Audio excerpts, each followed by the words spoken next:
Hello friends, मैं संध्या शर्मा। उन्हें भी लगना चाहिए कि ये उनका भी घर है। इसी की तीसरी कड़ी को मैं लेकर हाजिर हुई हूँ। दो पीढ़ी की बात हम कर चुके हैं। अब बात आती है घर के बुजुर्गों की। अक्सर बच्चे बड़े होकर अपने कामों के सिलसिले में, अपनी नौकरी के, अपनी फैक्ट्री के, अपने पढ़ाई के सिलसिले में दूर चले जाते हैं और फिर वे अपना घर छोड़कर बाहर जाकर बस जाते हैं। फिर उनकी शादी हो जाती है, बच्चे हो जाते हैं और वे दूर ही कहीं अपना घर बसा लेते हैं। ऐसे समय में पैतृक घर में रह जाते हैं सिर्फ बुजुर्ग लोग। कभी कभी व्यस्तता इतनी हो जाती है, क्योंकि बड़े शहरों की भागदौड़ तो आप सब जानते ही हैं।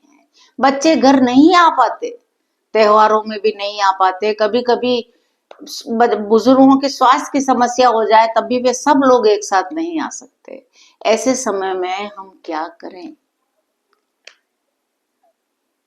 बच्चों का काम, बच्चों की पढ़ाई उनके आड़े आ जाती है। ऐसे समय पे जब परिवार एक साथ रहना चाहता है लेकिन कारणवश रह नहीं पाता है, तब बच्चे चाहते हैं कि बुजुर्ग माता पिता कुछ समय के लिए उनके पास आ जाएं, ताकि वे सब लोग एक साथ कुछ समय बिता सकें। तब फिर वे टैक्सी बुक कर देते हैं, टिकट बुक करा देते हैं और अपने बुजुर्गों से बड़े प्रेम से, बड़े आग्रह के साथ निवेदन करते हैं, कुछ दिनों के लिए आप आ जाइए। यहाँ बिल्कुल छुट्टी नहीं है, यहाँ बिल्कुल समय नहीं मिलता। हम सुबह शाम साथ रहेंगे, बड़े आनंद से समय व्यतीत करेंगे। बुजुर्ग लोग भी बड़े प्रेम से उनके पास आ जाते हैं। एक या दो दिन तक तो सब सही रहता है, लेकिन फिर वही वापस भाग दौड़।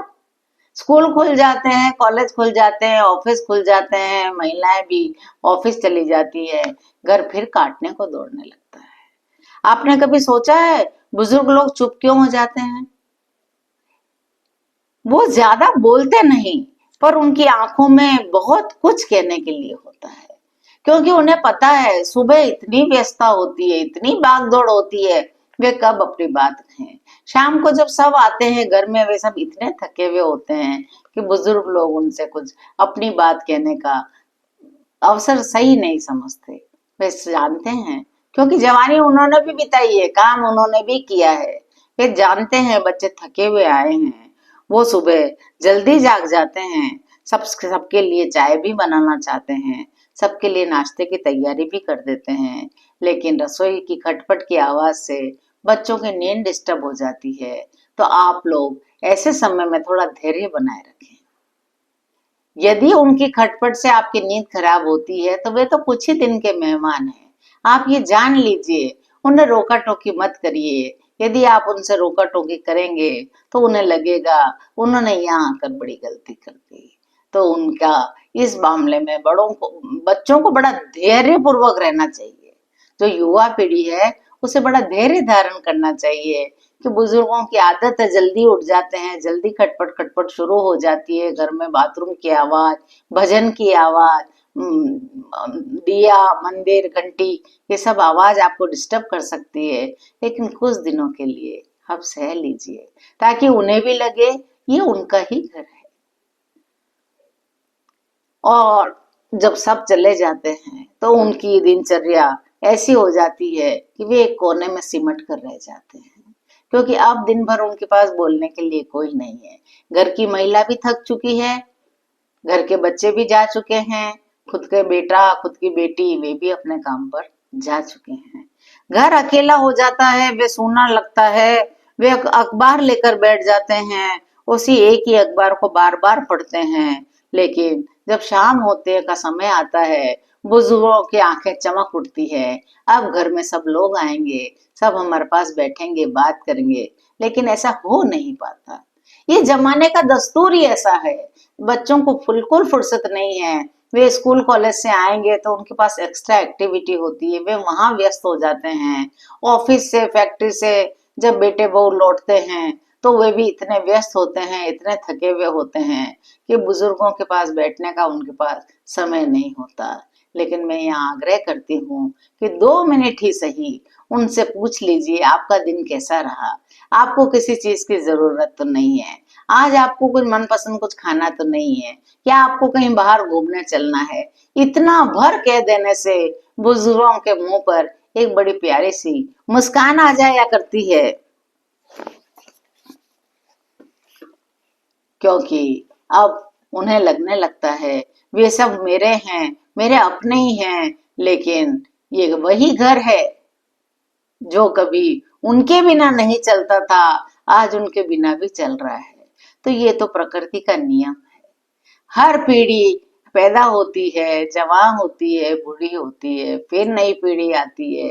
ये जमाने का दस्तूर है। इन बातों को दिल से बुजुर्गों को भी नहीं लगाना चाहिए और युवा पीढ़ी को भी समझ लेना चाहिए। ये वही बुजुर्ग हैं जिन्होंने हमारा पालन पोषण किया है, हमें पढ़ा लिखा कर आज इस काबिल किया है कि हम हमारा और हमारे बच्चों का पेट पाल रहे हैं। तो वही बड़ी अंडरस्टैंडिंग की लाइफ है। बुजुर्ग भी जहाँ समझदार होने चाहिए, वहाँ युवा पीढ़ी भी बड़ी धैर्यवान होनी चाहिए, क्योंकि बुजुर्ग हमारे जब घर आते हैं तो वे जो कुछ काम करना पसंद करते हैं उन्हें करने दीजिए, उन्हें रोका टोकी मत करिए। उनका शौक है, वे चाहते हैं वे अपने बच्चों को अपने हाथ से कुछ बनाकर खिलाएं, लेकिन यदि आप उन्हें रसोई में ही जाने से मना कर देंगे या नहीं हम कर लेंगे तो वे टूट जाएंगे। यदि उन्हें पसंद है काम करना तो उन्हें करने दीजिए, जो कुछ उन्हें पसंद है वो सब कुछ उन्हें करने दीजिए। वो आपके घर सिर्फ चंद दिनों के लिए आए हैं। उनकी एक ही बात को बार बार कहने की आदत होती है, उससे युवा पीढ़ी घबरा जाती है, दुखी हो जाती है, ये और चिढ़ जाती है। बस यहाँ मैं युवा पीढ़ी से अनुरोध करूंगी कि वे चिढ़े नहीं। जब बचपन में आप बार बार एक ही बात को पूछते तो वो कितना प्रेम से आपको जवाब देते थे। अब वे बुजुर्ग हैं, वे भूल जाते हैं कि ये बात उन्होंने आपसे पहले कही है, तो उसे धीरे से सुन लीजिए, उस पर मुस्कुरा दीजिए, वे बड़े खुश हो जाएंगे। हर 2-4 दिन में कुछ समय उनके पास बैठिए, उनकी बातें सुनिए, उन्हें कहीं घुमा लाइए, उनकी पसंद पूछ लीजिए, उन्हें घर में अपने मर्जी से कुछ काम करने दीजिए यदि वे चाहें तो। दिन भर टोंका टोंकी से वे स्वयं को बोझ समझने लग जाते हैं। उन्हें लगता है यहाँ अब हमारी किसी को जरूरत नहीं है। कुछ कहने की बात हो, यदि युवा पीढ़ी चाहती है कि उनके बुजुर्गों को उन्हें कुछ कहना है तो बड़े धैर्य के साथ, बड़े प्रेम के साथ उन्हें बैठा कर समझाइए, वे अवश्य समझेंगे। वे आप ही के पालक हैं, उन्होंने ही तुम्हें पाला है, पोसा है, पढ़ाया लिखाया, काबिल बनाया है। उन्हें आपसे ज्यादा कुछ नहीं, सिर्फ थोड़ा सा प्यार, थोड़ा अपनापन, थोड़ा महत्व और थोड़ा सा सम्मान चाहिए होता है। बड़ों की बातों में भले ही ताने लगते हों, आपको लगता हो ये बार बार हमें बात कहकर हमें ताने दे रहे हैं, भले ही आपको ऐसा लगता हो, वे अपने जमाने की खूबियां गिनाते हों, वे अपने संघर्षों की दास्तानें सुनाते हों, पर इसलिए नहीं कि वे आपको नीचा दिखाना चाहते हैं।